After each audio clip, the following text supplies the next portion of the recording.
Assalamualaikum warahmatullahi wabarakatuh. Welcome back to my channel. Alhamdulillah, hari ini saya ada di Kota Bangkalan untuk meliput Festival Sapi Sonok di Kabupaten Bangkalan, tepatnya di alun-alun Kota Bangkalan. Namun, sebelum saya menyaksikan atau meliput sapi sonok, alangkah baiknya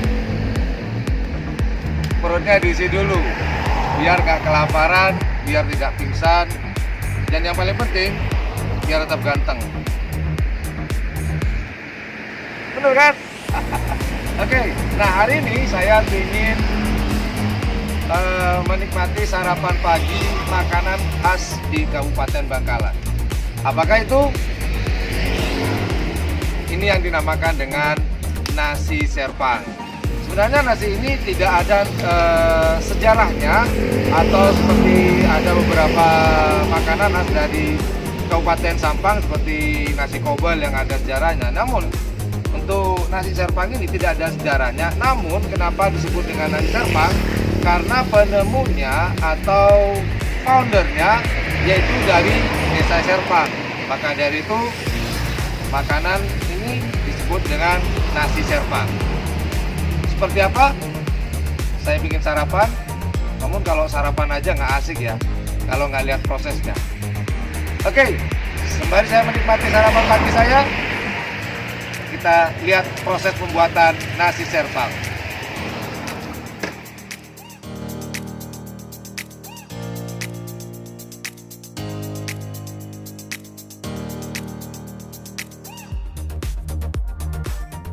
Yo, what's up? Hari ini kita akan menuju ke rumah si pembuat nasi serpang. Seperti apa cara pembuatan nasi serpang tersebut? Ikuti terus. Setelah lagi kita akan nyampe. Sekitar kurang lebih 100 meter lagi kita akan sampai di si pembuat atau si penjual nasi serpang. Yo, what's up, ikuti terus. Kebetulan hari ini kita lagi ngambil gambar atau shoot cara pembuatan nasi serpang khas dari Kabupaten Bangkalan. Kebetulan hari ini kita bareng sama teman-teman dari Trans 7. Dia juga lagi ngeliput makanan-makanan khas dari Kota Bangkalan ini. Oke, yuk kita lagi nyampe.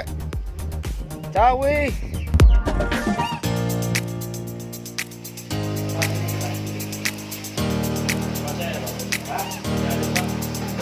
Biar aja kipasnya yang mati, asal jangan api lah yang mati. Jangan gitu dong. Ini dong. Ini, Mas.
nasi serpang, kita juga tahu bagaimana cara pembuatan nasi serpang tersebut. Nasinya lumayan, namun lauk pauknya melimpah. Banyak berbagai macam varian dari nasi serpang ini. Seperti tadi ada telur asin, kemudian ada kerang, ada tuna pepes, ada teri pepes, dan ini ikonnya. Pasti mesti ada ini di nasi serpang. Daging kering bumbu. Itu yang ikonnya di situ kalau nasi serpang. Oke, kalau udah kenyang, waktunya kita ke lapangan alun-alun Kota Bangkalan untuk menyaksikan Festival Sapi Sono Semadura tahun 2019. Itu aja, jangan lupa jika suka dengan channel ini, like, share, dan subscribe-nya, dan jangan lupa jika subscribe ada sebuah lonceng di situ. Jangan lupa dipencet. Terima kasih sudah menonton channel kami. Assalamualaikum warahmatullahi wabarakatuh.